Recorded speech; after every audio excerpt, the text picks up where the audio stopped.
Assalamualaikum warahmatullahi wabarakatuh. Waalaikumsalam warahmatullahi Alhamdulillah, assalatu wassalamu ala rasulillah. Amma ba'd. Sekarang zamannya teknologi. Ada orang yang ahli dalam bidang ilmu agama. Dia dinamakan sebagai ulama, tetapi ulama itu tidak tentu memiliki semua ilmu yang ada di muka bumi ini. Ada beberapa ilmu yang memang tidak dikuasai oleh ulama kita, seperti halnya teknologi, dan mau tidak mau sekarang kita harus menggunakan teknologi.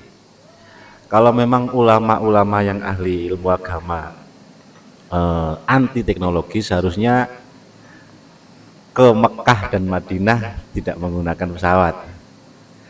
Kalau memang hanya dengan ilmu agama, dengan tanpa teknologi, mungkin ulama-ulama kita ke Makkah dan Madinah menggunakan aurat khusus, menggunakan teori-teori khusus yang ada pada zamannya untuk bisa ziarah ke Makkah dan Madinah tanpa menggunakan teknologi.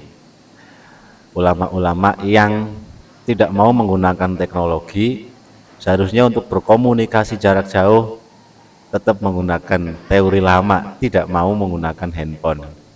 Ulama-ulama yang apabila tidak mengakui keberadaan ilmu teknologi ataupun mengatakan ilmu teknologi ini tidak ada kaitannya dengan agama kita, seharusnya untuk urusan silaturahmi jangan menggunakan teknologi. Berarti kaitannya dengan masalah nasab Pak Alwi yang lagi ramai ini, seharusnya kiai kita ya, terutama dari Kiai Miftahul Akhyar, Kiai Fakhrul Rozi, Kiai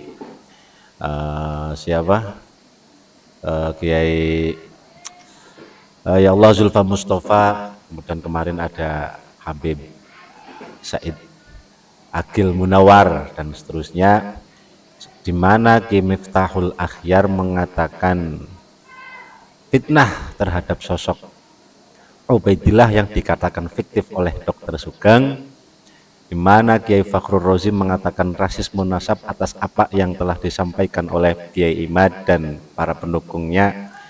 Kiai Zulfa Mustafa yang mengatakan habaib dan ulama tidak bisa dipisahkan. Kemudian Habib Said Agil Munawar yang mengatakan hasil karya ilmiah ataupun hasil tesisnya Kiai Matutin merupakan tesis yang tanpa keilmuan. Beliau-beliau ini seolah-olah menganggap bahwa ilmu itu hanya yang ada di dalam golongan kiai-kiai saja, sementara tidak mau mengakui ilmu-ilmu yang yang dimiliki oleh Dr. Sugeng, misalnya kaitannya dengan DNA. Hemat saya, menurut saya, ayat di dalam Al-Quran yang berbunyi wa fawqa kulli dzi ilmin alimun, aplikasinya ataupun arahnya juga demikian. Ulama memang menguasai bidang agama. Ulama-ulama kita menguasai fikih, menguasai nahwu, sharaf, usul fikihnya, kemudian ilmu teologinya, tauhidnya, balaghah, sastra, ma'ani, mantik, bayan, dan seterusnya. Itu memang ulama-ulama kita. Itu berarti bukan berarti bahwa keilmuan yang tidak dari mereka, yang tidak seperti itu, harus ditolak. Seperti halnya ilmu DNA yang dimiliki oleh Dr. Sugeng.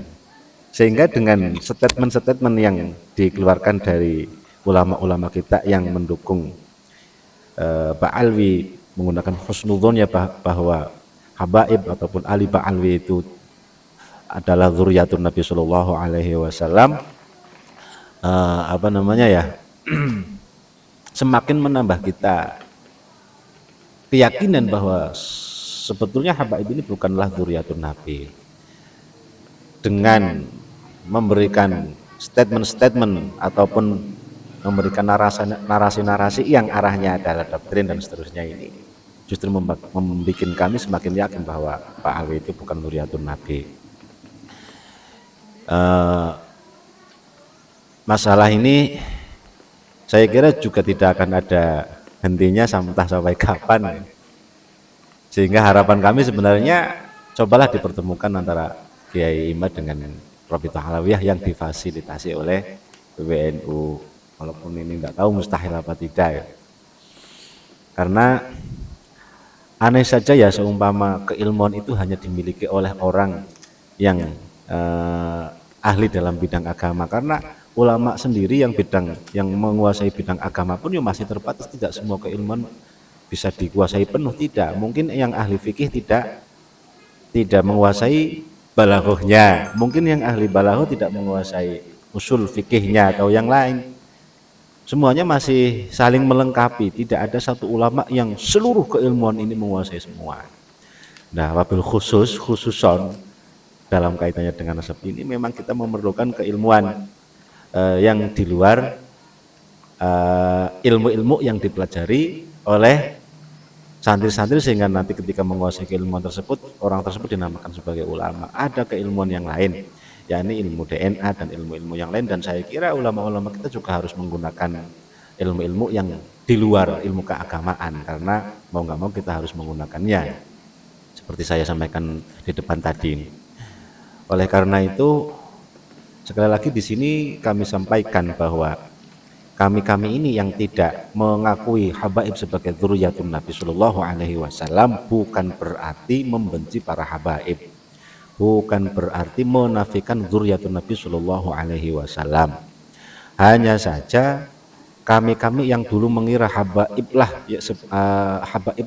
dzurriyyah Rasulullah Sallallahu Alaihi Wasallam yang ada di muka bumi ini, saat ini kita berubah pikiran karena adanya tesis Kiai Imaduddin dan adanya ilmu-ilmu yang kami terima dari berbagai arah ya, termasuk dari orang-orang yang mendukung Mbak Alwi sebagai Dzurriatun Nabi dengan keilmuan seperti Gus Rumel Abbas, seperti Mas Zaini dan seterusnya. Tetapi sampai sekarang masih belum bisa membalikan keyakinan kami, sehingga kami mengakui kembali bahwa habaib adalah Dzurriatun Nabi.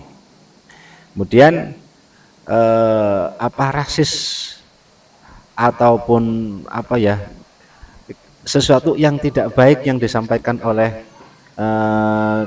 sebagian kiai-kiai kita dari kedua belah kubu memang ada ya yang ekstrim dalam cara menyerang, seperti mengatakan Kiai Imad dengan namanya saja, ataupun dari golongan kita yang menyerang habaib dengan brutal dan seterusnya, itu memang ada. Saya kira itu lazimnya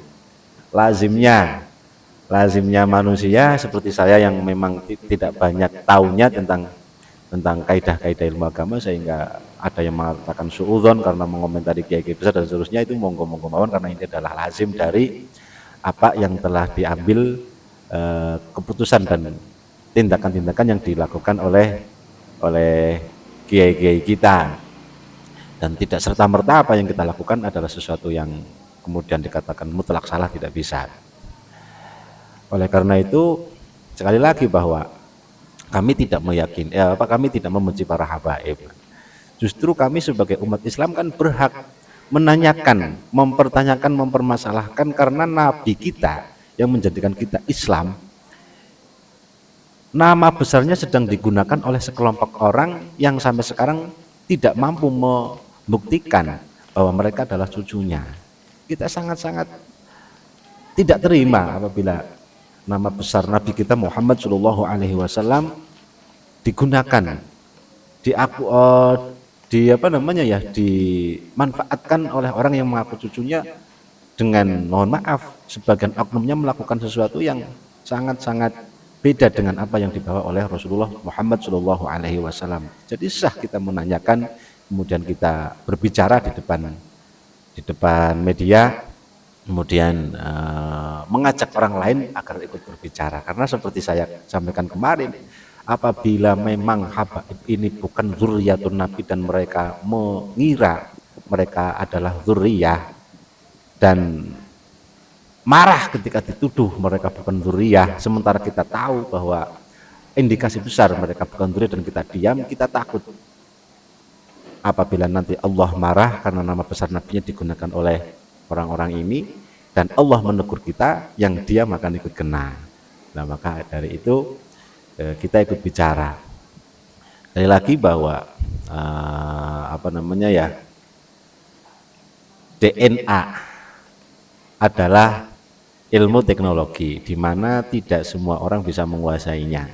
Apabila ada kiai-kiai kita yang menolak tes DNA untuk meyakinkan kita bahwa habaib adalah dzurriyyatun nabi, itu merupakan sesuatu yang aneh dan bukannya membuat kami itu berbalik arah menjadi yakin kembali bahwa habaib adalah dzurriyyatun nabi.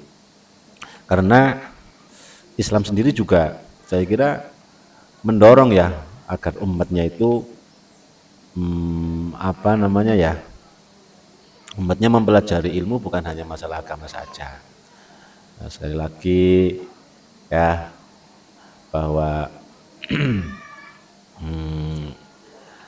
masalah nasab ini jangan digiring agar kami meyakini kembali bahwa apa itu dzurriyyatun nabi dengan sesuatu yang tidak masuk akal, seperti mengatakan DNA produknya Yahudi, kemudian mengatakan dokter Sugeng sepenuhnya salah karena ilmu DNA tidak ada di dalam hadis dan Quran, tidak ada kaitannya dengan masalah nasab dan seterusnya. Ini jangan, justru itu menambah keyakinan kami bahwa memang habaib bukan dzurriyyatun nabi, siapapun yang membelanya,